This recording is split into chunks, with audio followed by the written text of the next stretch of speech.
his statue in Nalgonda, praising him as a legendary leader who resigned from his ministerial post and vowed not to hold any position until Telangana was formed. Inspired by Bapuji's dedication, Komadi Reddy said he too had resigned and undertaken a hunger strike for the state's cause. He emphasized that Bapuji's words and actions continue to inspire today's leaders.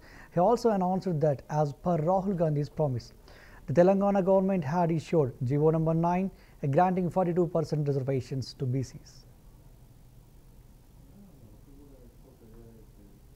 గౌరవ ముఖ్యమంత్రి రేవంత్ రెడ్డి గారి నాయకత్వంలో మంత్రులు అందరూ కూర్చొని ఒకటికి 100 సార్లు మీటింగ్లు పెట్టుకొని క్యాబినెట్లో ఆమోదించుకొని అసెంబ్లీలో చర్చించుకొని ఏకసభ్య కమిషన్ వేసుకొని దాన్ని ఇవాళ పగడ్బందీగా ఎవరు వేలెత్తించుకునే విధంగా 42% రిజర్వేషన్ ఇవ్వబోతున్న సందర్భంగా బీసీల సోదరులకు ఈరోజు అందరూ కూడా శుభాకాంక్షలు తెలియజేసుకుంటున్నాం.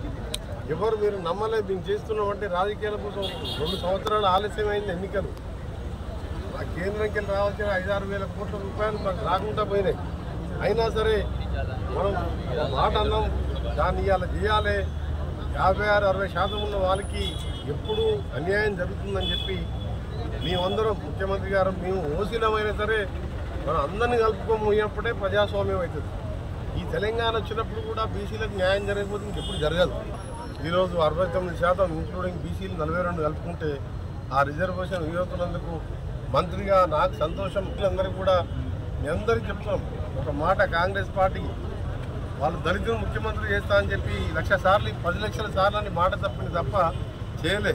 మేము ఒక మాట అన్నాం, మాట నిలుపుకున్నాం. మీ సంక్షేమానికి సంబంధించి బడ్జెట్లో కూడా నిధులు బీసీలకు సంబంధించి అదే స్థాయిలో వచ్చే విధంగా నా వంతు సీనియర్ మినిస్టర్గా కృషి చేస్తామని మరొకసారి ఈ ఎన్నికలు జరగబోతున్న సందర్భంలో కొన్ని పార్టీల వాళ్ళు ఏంటంటే తెలియకుండా వేరే వాళ్ళ పేరు మీద కోర్టులో కేసులు తీసుకుంటాం. దయచేసి మీకు విజ్ఞప్తి చేస్తున్నాం, మీరు ఎవరు కూడా మళ్ళా కోర్టులో వేపించే ప్రయత్నాలు చేసి దీన్ని ఆపే ప్రయత్నం చేయొద్దని మీకు చేతులెత్తి నమస్కరిస్తున్నాను. గౌరవ ముఖ్యమంత్రి రేవంత్ రెడ్డి గారి నాయకత్వంలో మంత్రులు అందరూ కూర్చొని ఒకటికి 100 సార్లు మీటింగ్లు పెట్టుకొని క్యాబినెట్లో ఆమోదించుకొని